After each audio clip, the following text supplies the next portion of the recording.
باڵای بەقەد کێڵەکە نابێت، بەڵام سەرقاڵی نەخشاندنیەتی.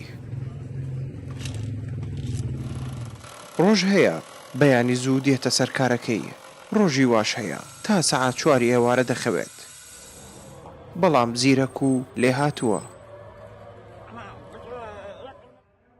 حەیدەر فەخری کەمەندامێکی بەهرەمەندە لە گەڕەکی حەمیدیەی خانەقین لەگەڵ دایک و براکانی ژیان بەسەر دەبات.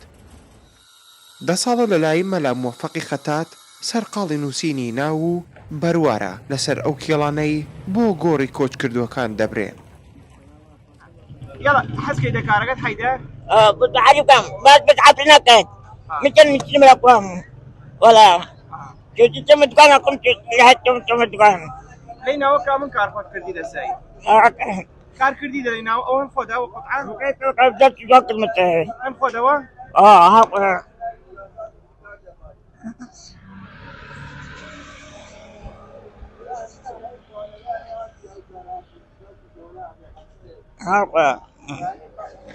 او كار خدا وانيا لە منداڵیەوە وە کەسێکی کەم ئەندام چاوەکانی بۆ ژیان هەڵاتووە. زەحمەتە ئاسان لە قسەکانی تێبگەیت، بەڵام سەرەڕای ئەوەش یەک تایبەتمەندی هەیە، زۆر تووڕەیە و زۆر قسە خۆشیشە ئەگەر لی تێبگەیت. بە کورسیەکی کەمەندامی دێت و دەچێت تا ڕۆژی 5 بۆ 10,000 دینار پەیدا بکات.